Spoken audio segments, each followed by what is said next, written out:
Want to know the latest in soccer? Then listen to the Golden State Media Concepts Soccer Podcast. From MLS, the World Cup, and the Premier League, we've got you covered. The latest updates, the hottest matches, and news on the league's top players. It's the Golden State Media Concepts Soccer Podcast. David Beckham scores the goal to take England all the way to the World Cup finals. Listen now.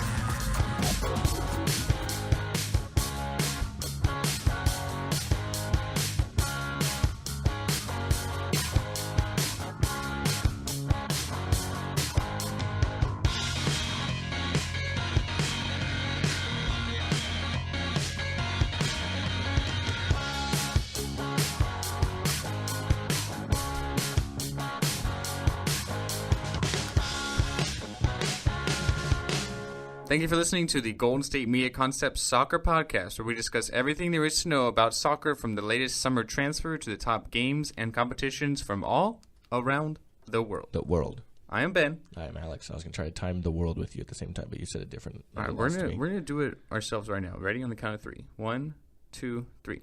The world. That's good. There we go. That's really good. Man, that felt electric. Electric. So we have a busy show today. There's so much going on in the world of football, soccer right now. Yes.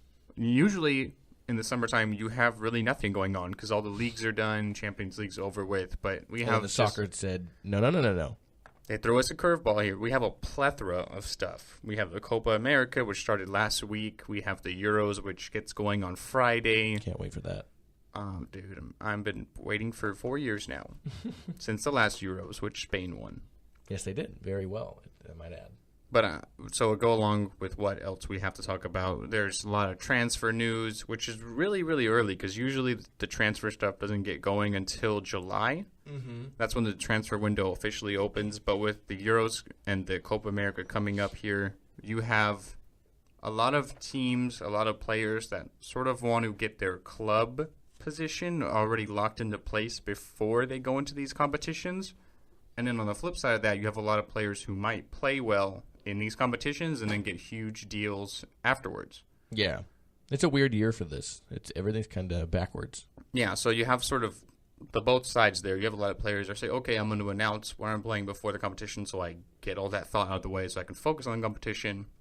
And you have guys who are going to say, okay, I'm going to try and just beast it here in this competition and then get a huge deal in, like, July. Mm-hmm. Try to play on the upside. Exactly. I mean, I guess that works both ways, I suppose, and it feels both ways. I don't know. I mean, we have a lot of transfer news that is more rumors than anything. Yeah, everything's nothing rumors official yet. But stuff we'll get into a little later. Some stuff you're looking forward to a bit. Yeah, so we'll talk about that later. I'll tease you. If you already know, if you don't know, I'm hoping for a Vardy party at the Emirates. I'll just say that. That's all I'm going to say, and then we'll get into that in the last segment of the show here. That was so nerdy of you. Thank you. You're welcome. But I'm not the only one. I know there's some gooners out there listening. I'm sure there are people that out there, not the people that want that. I mean, absolutely. All right, so we're going to start off here with the Copa America. As of last night, every team has officially played one match now, so 1 out of 3 here in the group stages for each team. Tonight is a huge game for the United States. It is indeed. Tonight they're playing Costa Rica at 5 o'clock. If the United States lose tonight, they're gone. Be out of the competition in their own country. Because in their first game on Friday, which opened up the Copa America, they played Colombia. They lost 2-0. They did. I did watch the game. They were really never in the game. Colombia scored really, really early. They scored from a corner kick from Christian Zapata in the 8th minute. And then they converted a penalty in the 42nd minute. James Rodriguez converted the penalty after a handball by DeAndre Yedlin in the box. So United States were really never in the game. They did have a couple chances. Dempsey had a free kick. That was almost there. He had another shot there. That was close. Ospina didn't even go for a save, so maybe he had an idea, but it was really close to skimming the bar there. But U.S. were really never in the game. Colombia really outmatched them, which I predicted. Colombia, number 4 in the world. They're a great, great country. James Rodriguez, Juan Cuadrado, really some of the top players in Europe. So tonight, a huge game for the United States. They're playing Costa Rica, and if the U.S. lose, as we mentioned, they will be out of the competition, which I think will be a huge embarrassment for the United States. I feel like with this whole competition here, the Copa America so far, which is 3-4 days in now, it's been an embarrassment, really. Have you been noticing what's been happening? With the United States? With just the games in general. Embarrassment, how so? How would you phrase that? What would you mean by that? I would say the U.S. put up a lackluster performance. So but against a very good team. Absolutely, I fully expected that. But I'm talking about some other stuff as well. Okay, go ahead. On Saturday, the Mexico game versus Uruguay, Mexico came out on top 3-1. Congratulations to L3. They have a 20-match unbeaten streak now going on. They look like maybe one of the favorites here. They should win their group. They beat Uruguay, who's probably, between them and Mexico, were the favorites to come out of that group. So with the win, I think Mexico are definitely in the pole position there. Uruguay, before the game, their national anthem, they played the Chile national anthem. Ooh. Yikes. So you have that mishap. Okay. Last night's game, Argentina versus Chile. Argentina comes out on top 2-1. They won without Lionel Messi, by the way, who has a back injury. We're going to talk about Messi a little later in this segment. So the Chile national anthem gets cut off midway, and they start playing a Pitbull song. Oh, my gosh. All of a sudden, you're hearing the Chile national anthem, and then you hear, Dale. Oh, my gosh. Dale. That is so bad. And then they realized that they screwed up, so they just cut it off, and then just silence. So then the Chile national team is just singing the national anthem with the words, just their voices. Doing their thing. It's like a cappella, basically. Man. So this whole competition has not looked well for the United States on the field and just in the presentation itself. That's pretty bad. This doesn't bode well if they want to try and get the World Cup in 10 years. No, that doesn't bode well at all. They can't even play the right nation's national anthems. I didn't know that was that hard to do. It's not. I mean, what's going on here? We have some of the nicest stadiums. A lot of these games are at Levi Stadium. They're playing in the Citrus Bowl in Orlando, playing in Seattle, Chicago, Soldier Field. Come on, guys, get it together. Mm-hmm. That's embarrassing. That really is. That's. I've never seen that happen before ever. It's terrible. Especially a Pitbull song. Like, you could have picked such better. Yeah, I was watching it, and then I'm just like, wait. Is it because obviously I don't know the Chilean national anthem. I mean, I don't know, but I'm like, wait, is it over? And they're just cutting to it already, and like the players are looking around like what's going on here? That's. Come on, United States, get it together. I really had no idea what you're talking about, but that is pretty embarrassing. As far as the game tonight goes, they're going to be playing against Costa Rica, who I'd say they're probably an even matchup. I'd say Costa Rica and the U.S. are really similar teams. Okay. They have a couple of standout players that really show up. For Costa Rica, I'd say Joel Campbell. He plays for Arsenal, as well as Brian Ruiz on the left side there. For the U.S., you mentioned people like Dempsey probably have to step up. He's their best player now. Michael Bradley. Oh, maybe. Dempsey, yeah. They definitely need to step up tonight. Yeah, especially on your home, soil, or I guess you go home field, I guess. You got to at least put up a fight. You know what I mean? You got to win. You got to win one game at least. Come on. Yeah, and for the U.S., I'd say definitely their backs are against the wall here, but they're not out of it because Costa Rica played Paraguay on Saturday, and they got a 0-0 draw. Yes. So United States is at the bottom of the group right now with 0 points, but Costa Rica and Paraguay only have one.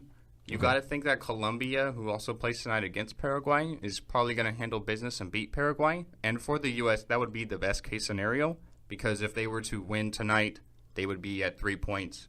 Costa Rica would be at 1. If Colombia win, they'd be at 6. And Paraguay would be at 1 as well. So the U.S. would be in a good position going into their last game against Paraguay to maybe finish second in the group. It seems like Colombia's – as long as they win tonight, Colombia are going to pretty much seal it. Mm-hmm. So – that would be the best case scenario for the United States is that a win tonight and a Colombia win, and they would be in a really good position. We'll have to wait and see, obviously. But yeah, no matter what, it's a must-win for the United States. They can't lose. If they lose, they're literally out. So, 100% they need to win this game, obviously. Yeah, it's something that has to be done. Their backs are against the wall here. They really need to show up. And I think that Dempsey really needs to play well. He's the best player. He's got to show up in the big moments. He had their best chances in the first game against Colombia. He's got to convert them tonight if they have any chance to win. Yeah, I agree with you. I think that, I mean, obviously, if they don't win tonight, it's all over. But I think to avoid... And really just an embarrassment for the nation.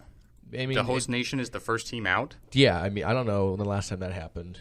Probably with the FIFA, I think FIFA a couple years ago, didn't they get... South Africa? Didn't they get eliminated relatively early? I think South Africa did, yeah. But in 2006, I believe that was the year. No, I was thinking about the... Oh, no, 2010, yeah. right? Yeah, that's right. Yeah, 2010. Yeah, because it was 2011, whatever year actually was. 10. Yeah, so when you look at the Copa America, what teams do you really like here? What teams do you think have a good chance here to come out? Obviously, Colombia is been playing pretty well. Mexico, of course, has leading up to the Copa America had played some pretty good games in a row there. I think Argentina, obviously, yeah, especially with Messi coming back. Talk about Messi here. They won 2-1 without him last night against Chile. Chile probably their toughest in group team. Chile's I think 5th in the FIFA rankings, and Argentina's 1st. So, and by the way, Messi with the beard, I like it. You like his little beard? Yeah, he never has a beard. I saw it and I was like, whoa, what is this? I like it. Something new, something fresh. It does look good. You know, he added the tattoos. Now he added some beard. He's having a little swagger to his game. Yeah, you know what? I saw him once. So say I saw a game, right? The next time I saw him after that, I don't know how much time was in between, but he had all the tattoos. Yeah. I was like, when did this happen? Just a sleeve, just out of nowhere. Exactly. I was like, oh, my. As far as Messi goes, they do have their next 2 games against. They're going to be playing Panama and Bolivia, 2 teams. Even without Lionel Messi, they should be able to handle. They beat Chile last night 2-1, as we mentioned. If you were the Argentine manager, do you play Messi in these next 2 group games, or do you maybe rest him when they get into the quarterfinals? Well, the Argentine manager did say that he is fit to play in that game against Panama on Friday. So, I think... But what do you do? Do you maybe rest him until you need him, or do you play him now and see what he's got? I mean, I suppose you could rest him until you need him. I mean, in that sense of resting your best player to have him be 100%, I think that would be a good idea. Excuse me. I think resting him could be a positive for them. Have him at his best. Do they need him for that game, kind of? So I think that would be a good idea, I could say. Yeah, you don't need Lionel Messi to beat Panama.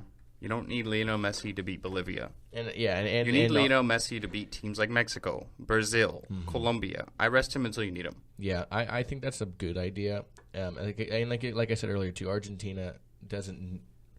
They're a good team with or without Messi. Yeah, they're the number 1 team in the world, not just because of Lionel Messi. They just happen to have the number 1 player in the world on their team. Yeah, you look at Argentina. I'm sorry, they have some of the best players in the world. Di Maria on the left side there. You have Higuain in the middle. You have a striker like Sergio Aguero coming off the bench. Mm-hmm. That's nasty. Yeah, it's a tough team to beat, and nonetheless, I think it's probably better. Yeah, if they rest him, let him. If they can beat Chile without him, they can handle Bolivia and Panama. Oh yeah, I agree. Same for the quarterfinals. Get him ready. Make sure he's fit, and then let him loose. He's the best player in the world. Yeah, and it's a big tournament for Argentina because they haven't won a senior trophy in 23 years. Between Copa America, World Cup, anything, they haven't won a big trophy in 23 years. Mm-hmm. This is like a smaller tournament, but I think it's a big deal to that nation and to the legacy of that football. Yeah, and of course, I'm not saying anything crazy by saying that, in my opinion, they're the favorite to come out on top in this tournament. Yeah, definitely. I'd go with them, Colombia, Brazil, and probably Mexico. Mm-hmm. Mexico's playing so good right now. They really are. They're playing. They're kind of one of the teams to beat out there. Yeah, they definitely caught a break there on their last game against Uruguay when Suarez did not play. Without Suarez, I think Suarez is the best striker in the world. He's pretty good when he says to bite people. He's pretty good.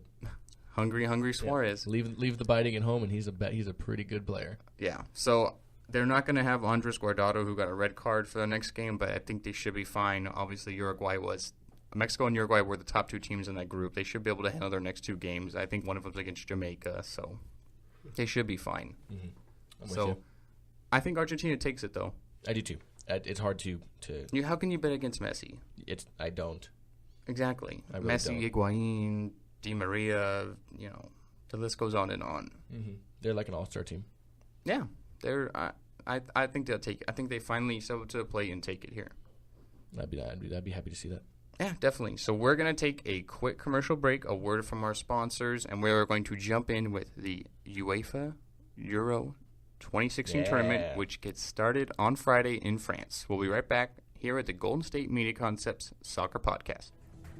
Want to find out what movies to go see? Then check out the GSMC Movie Podcast. It's your ticket to the latest movies, whether it's a new blockbuster event, romantic, comedy, or action flick. This show has got it all covered. They talk some what to go see now. Don't bother. What's hot on Netflix and everything in between. That's gsmcpodcast.com/movie-podcast. When it's all about the movies, it has to be this new show. Don't forget to like them on Facebook and follow them on Twitter. Visit gsmcpodcast.com for more info.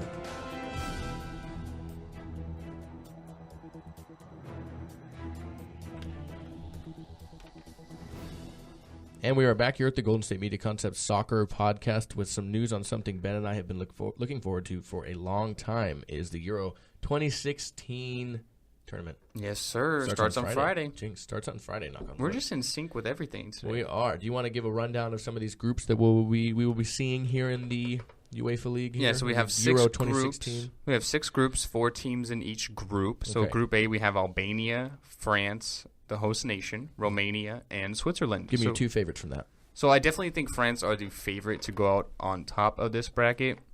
They're definitely one of the favorites in the whole tournament. I'd say for France, they do have some injury concerns. They've had a lot of players that are having to miss this tournament. They still have some of the world's best. Paul Pogba, Antoine Griezmann, Hugo Lloris is a very good goalkeeper. Yes, They're probably the favorite to come out of this group. I'd probably go with Switzerland to run up. Okay.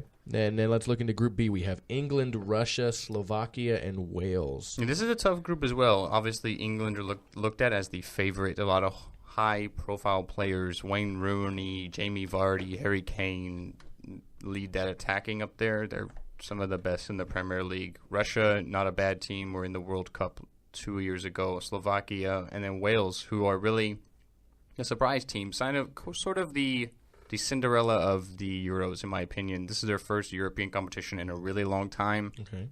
They have Gareth Bale, who's from Real Madrid, one of the best in the world. He's going to be playing probably more central for them, which is great. He's one of the fastest players in the world. Mm-hmm. Definitely a high goal-scoring threat. I'd probably go with England on top and Wales in second. A little over Russia. Okay, then we have Group C, which is my favorite group of all of them. I wonder why that is. Well, it's Ukraine. I don't think it's because of Ukraine. Northern Ireland, and the unstoppable force that is Germany.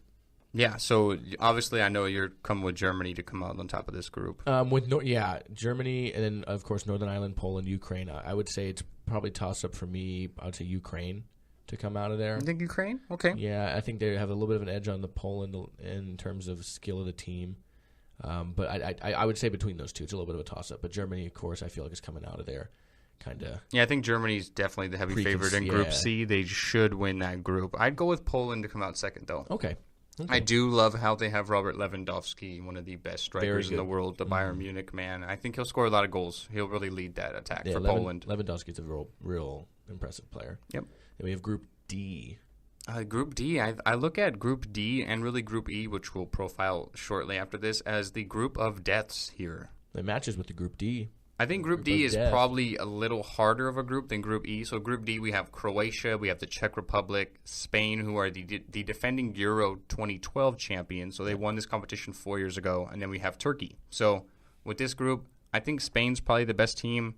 Spain really had a disappointing World Cup. They didn't even get out of the group stage, so they're going to want to try and rebound here in their next big tournament. I'd go with Spain, and I'm going to go with Croatia to come out second. I agree with you on that. I go Spain and Croatia. Yeah, Croatia, really nice midfield with Ivan Rakitic and Luka Modric. They're probably going to have Mario Mandzukic, who is at Juventus and Bayern Munich formerly, to lead that attack there. Okay. I think Croatia will probably finish second behind Spain. Okay. And then we have Group E, which you consider to be the group of death in waiting, I suppose. Yeah, group of death 2.0. 2.0 in Belgium, Italy, Republic of Ireland, and Sweden.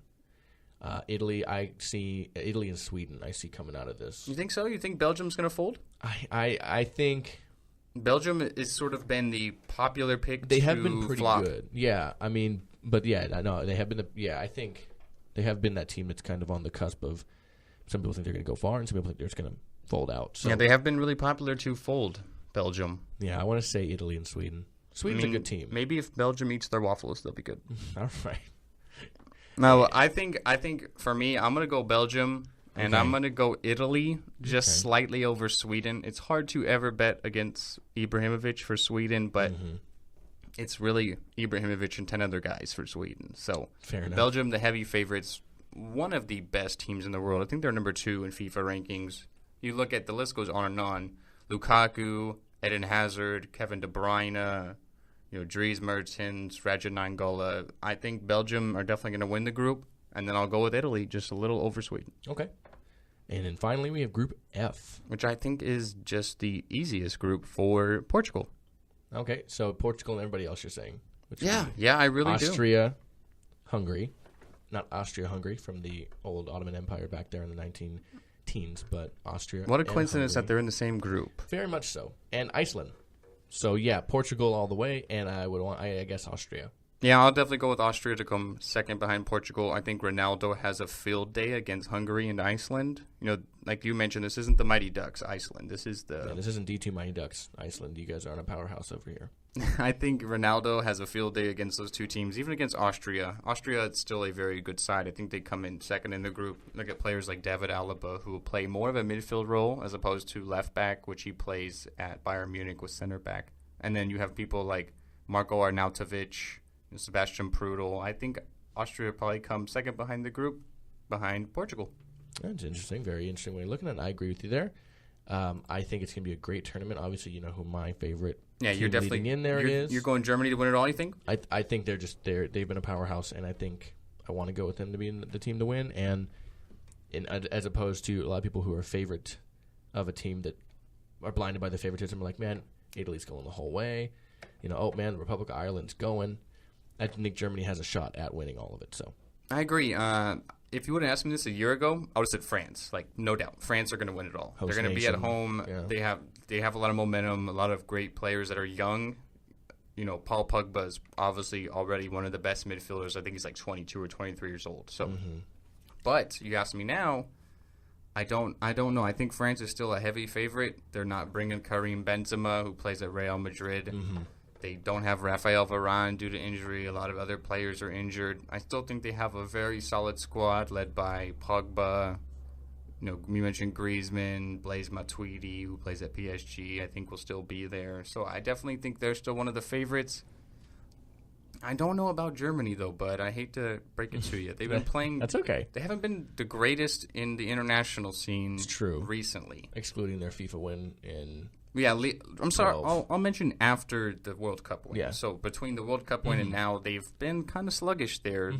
They're still a heavy favorite. They're still one of the best teams in the world, one of the best midfields in the world. The lack of who's going to play central really scares me. I'm not sure if they'll put Muller up there or they'll put him on the right side. If they put Muller in central, I think that's the best spot for them. We'll have to see what they do. As far as the winner, though, oh man, I don't know. You don't like Belgium? I think Belgium pulls it out this year. I think Belgium surprises a lot of people. I have a three-headed monster of teams, pretty much Portugal, Germany, and I think I had England, Belgium kind of up there. I think England has a good Euros. I really do. Okay. I think they really pull it together. Now, I'm gonna go with Belgium though. I think Belgium. I'll say Belgium, France, and Germany are the big favorites, but I'm gonna go with Belgium. I think they win it all. Who do you? You think they win the whole thing? Yes, I'm gonna say Belgium win the whole thing. I think Eden Hazard proves that he had a bad Premier League season with Chelsea, and he shows his worth, shows his world-class status. Kevin De Bruyne there in midfield. Romelu Lukaku will probably play the striker position. I'm gonna go with Belgium to win it all. All right. And we see here the UEFA Euro 2016 opens on Friday with the home team, France, playing Romania.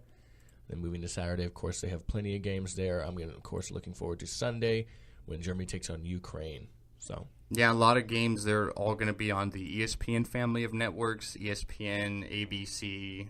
So if you're trying to watch a lot of these games, you're probably going to have to be off during the day for most of them or early on in the morning because the games are in France, so you do have the time difference. So maybe on my days off, I'll have to watch what I can. So. Yeah, and your favorite to win the Euro 2016 this year, Belgium starts their I guess, drive to a championship, one could say, on Monday against Italy.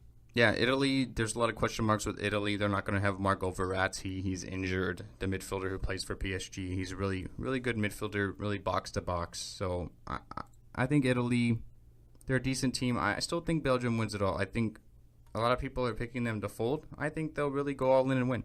All right, man. Well, it's I'm super excited to watch. Like we said, said, regardless Friday. who wins, I just want to watch the games. Yes, I'm very excited. Like we said, it starts Friday on the ESPN networks, and we just can't wait.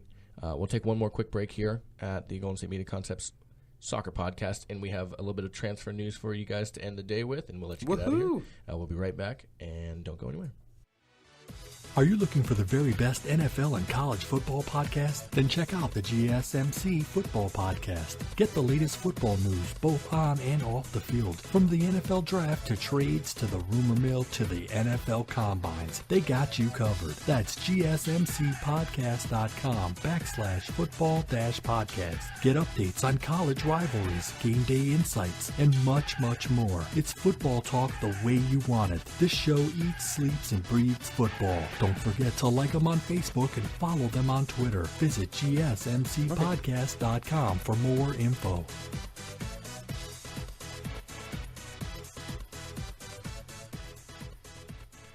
And welcome back to the Golden State Media Concepts Soccer Podcast. Alongside Alex, I am Ben. We're going to be getting into our last segment of the day. Unfortunately, this is going to be our last segment of the day.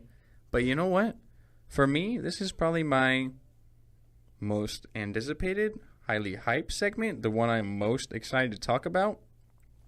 Every year in soccer, when it's summertime, we have the transfers, the rumors, the things that keep me awake at night all the time, the things that I just want to know if they're going to be true or not.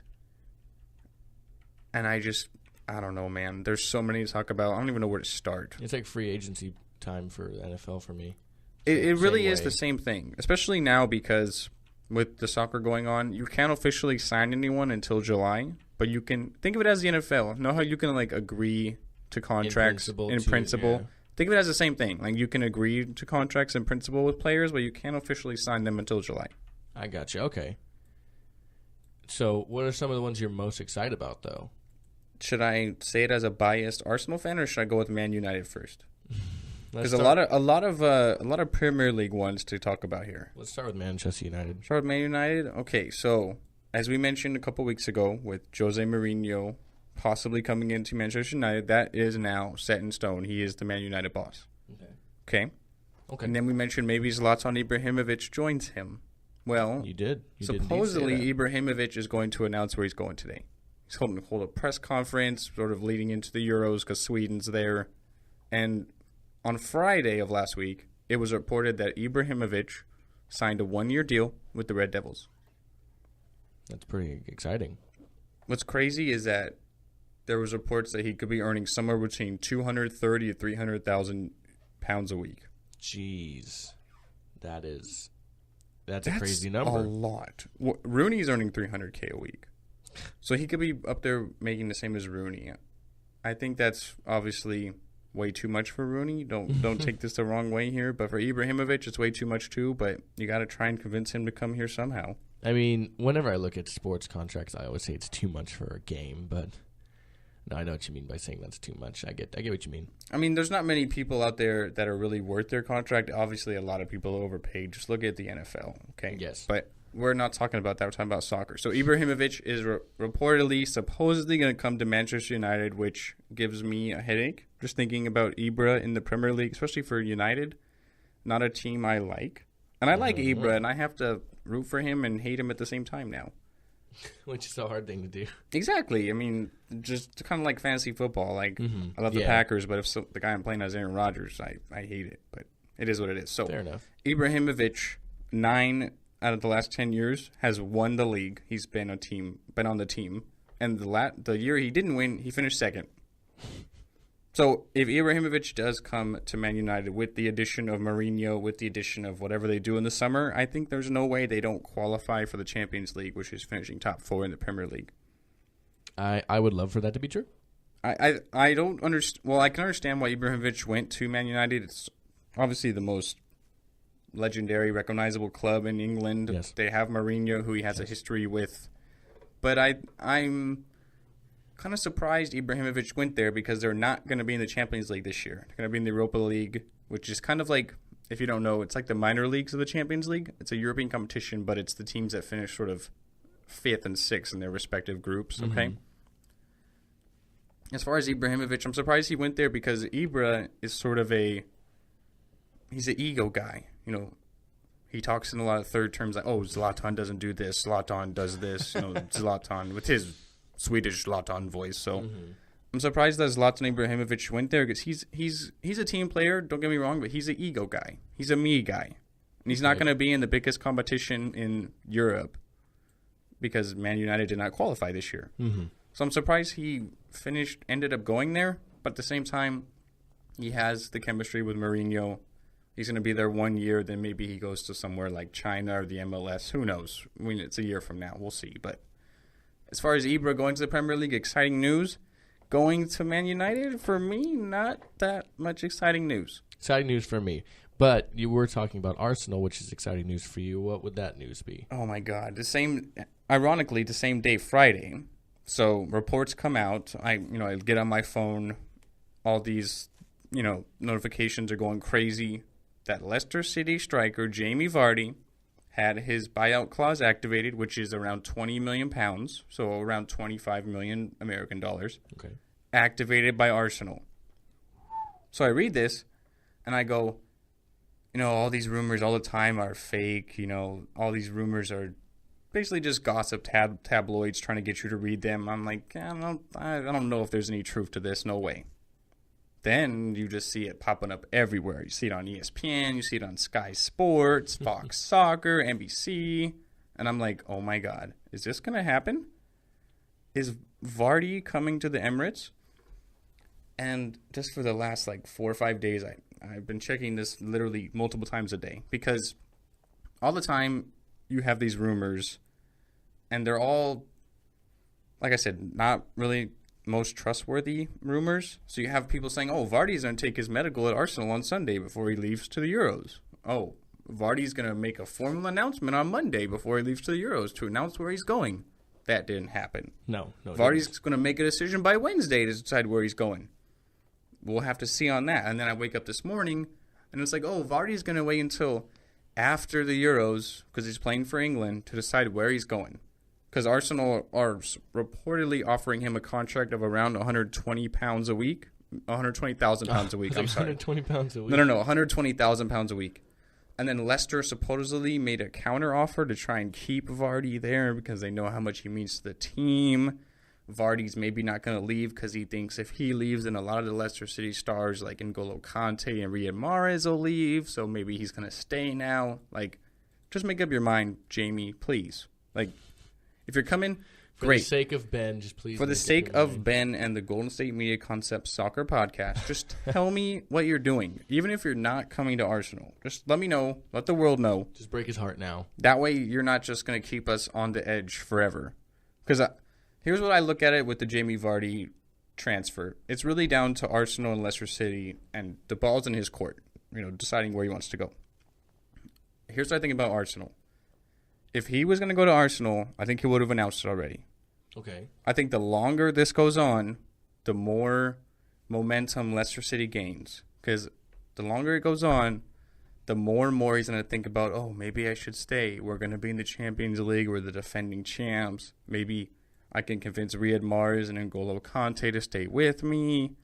Maybe I should just not go at all. The longer it goes on, the more and more he's going to have to think about that. I think if he would have went to Arsenal, he would have announced it already. It's a fair point. I think you're right on that. And with Arsenal as opposed to Leicester City, obviously Leicester City had the better year last year. Yes. They won the Premier League. Arsenal finished second, but they had a really disappointing season. Leicester City won it by a lot. Mm-hmm. When I look at Leicester City and I look at Jamie Vardy, if Jamie Vardy wanted to build the Jamie Vardy brand, he would go to Arsenal. Yeah, more notable team. Yeah, bigger club. More historic. More historic. He would make a move to London, which is probably the biggest market there in England as opposed to Leicester. Kind of like, here's what I compare it to, the NBA. I'm throwing out two teams here. Say the Sacramento Kings had a miraculous season and won the championship, okay? Don't you dangle that in front of my heart. And then the LA Lakers or the LA Clippers will throw whoever you want in there, happen to finish second, and seem like they have probably a better roster, just play down a little bit, and you're on the Kings, and then the Lakers offered you a contract, probably doubling your contract per week. Where would you go? I would never go to the Lakers. You'd go to LA. It's a bigger market. You'd build your brand. You get more noticeable. That's what Arsenal is as opposed to Leicester City. Okay, I get what you're saying. I think that makes sense. It does make sense. That's what I'm saying. But I think that Vardy stays. Down in my heart, I have a gut feeling that Vardy stays. Because if Vardy would have went to Arsenal, I think he would have announced it already. Because now he has to go to the Euros starting on Friday. He has to have this in the back of his mind. Yeah, do you think also he wanted to be distracted by it? Not distracted by it, maybe? Well, obviously he's going to be because he hasn't formally announced it. I mean, either way, either he announced it or didn't announce it, he's going to get the questions the entire time he's there anyway. Exactly. So I feel like, why wouldn't you have done it already? That's why for that reason I think he stays. Okay. Very interesting. So we have Ibrahimovic possibly going to United. We have Jamie Vardy possibly going to Arsenal. And then our last news here is about another big Premier League club, which is Liverpool. So we have Jurgen Klopp coming into his first full season here as Liverpool manager, coming over from Dortmund. He came in the middle of the season there and really changed the mindset at Liverpool, really had them playing good football. He had them in the Europa League final, which unfortunately for Liverpool fans, they lost 3-1 to Sevilla. But Jurgen Klopp was at the Argentina-Chile game last night, Alex. Okay. He's scouting. Reports are he's looking at Gonzalo Higuian, the Argentinian striker. He'll take a pretty penny to go over there, too. Yeah. Higuain this year for Napoli broke the Serie A, which is the Italian league record, for 36 goals in 35 games. The record there was a 66-year record. Jeez, that's an insane record. I'm surprised that I didn't. And in the Italian league, it's known for it being such a defensive league. Mm-hmm. A lot of low-scoring games, a lot of not really high goal scorers. And Higuain breaks that record. 66-year record for Napoli that he breaks. That's insane, man. 36 goals in 35 games. So he's scoring more goals on a ratio of every game. Pretty much, yeah. Yeah, and supposedly Klopp left after Higuain got subbed out of the game there in the second half because Aguero came in for Gonzalo Higuain there. So Higuain possibly moving to the Premier League, that would be huge. Unfortunately, again, for me as an Arsenal fan and you as a United fan, he'd be going to Liverpool. Mm-hmm. But we knew that Jurgen Klopp would come in and try and clean house at Liverpool. Liverpool was such a great club. They've won the Champions League. They have a sort of a falling off stage here since they sold Suarez to Barcelona, since Steven Gerrard moved to the MLS. He's on the LA Galaxy now. So Jurgen Klopp coming in and trying to clean up Liverpool there. What do you think about Jurgen Klopp with Liverpool? First off, great name. Yeah, German. Yep, German Jurgen Klopp. Great name. Klopp is that's grade A. Just clopping around. I think that's a good start. I think it really is getting a pretty well-known player like that over there to Liverpool. I think he wants to do big things clearly over there. Definitely. He's trying to build them back up. Yeah, I think building them back up is the best way of doing it because I think they had some down years. And I think a lot of times, too, when you're a coach and you come into a team that's already kind of has its own identity and built up, you want to kind of establish your identity as well. So I think that's kind of what he's doing, and bringing in a real notable player like that would be a good start for him. Definitely, and it's only the beginning, Alex. We've only just begun here in this transfer madness. It's not even officially the transfer window yet. We have July, August, and start of September to look forward to, even when the season's still going on. So we've only just begun, and this is great. I can't wait for the whole summer. This is an exciting time to be a soccer fan. It really is, and with this summer, all the tournaments and everything, it really is an enjoyable time to watch soccer. Definitely. And then our last bit of sort of soccer gossip here is Ronald Koeman has moved over from Southampton the manager there. He's moved into Everton after Everton got rid of Roberto Martinez. So Koeman had Southampton finishing 6th last year in the Premier League. They're going to be in the Europa League. And I would say it's sort of a step down as far as team-wise. I think Everton are not as good of a team as Southampton. But, hey, it's a new opportunity for Koeman, a new chance to try and get his name out there. And we'll see what happens. Turns them around, too. Yeah, maybe he will. You know, he's had a good history with turning teams around. Southampton sort of looked at as a team that build up their players and then sell them. So if you're having to constantly, kind of like the Oakland A's. So if you're kind of having to start off fresh with new talent every year and then you're still having success with them, I think that speaks a lot for the manager. Yeah, no, I know what you mean. I know exactly what you meant as soon as you said Oakland A's. Yeah, so kind of like the Billy Bean, thing there. They can't afford to sign anyone, so they all just go away.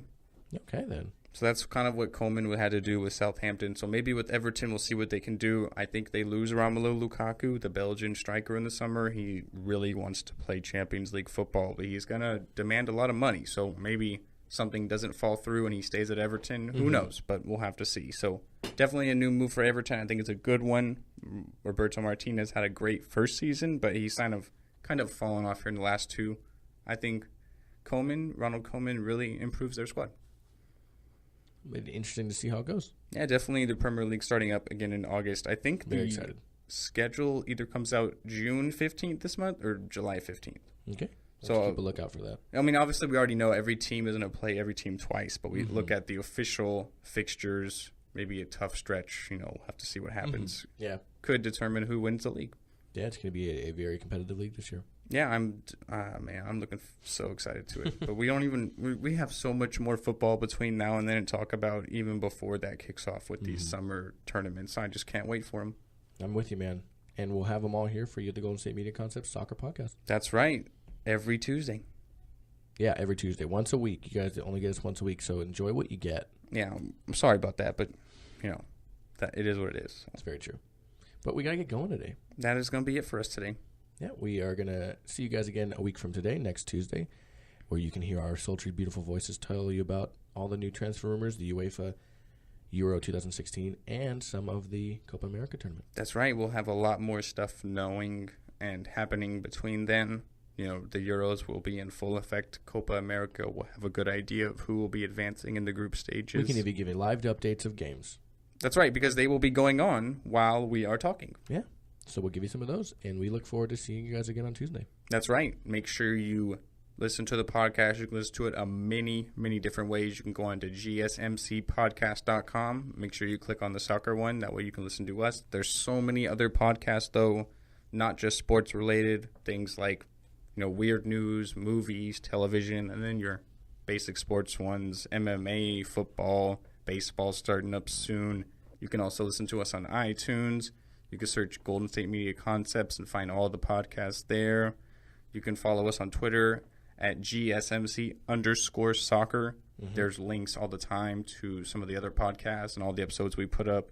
And there's pretty much every other way you can find a podcast. Google Play, SoundCloud, etc. You can find us. Yeah, iTunes, all those. And you'll be at Stitcher, yeah. All of them.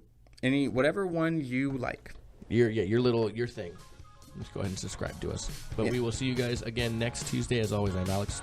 And I'm Ben. And we will see you guys later. Goodbye.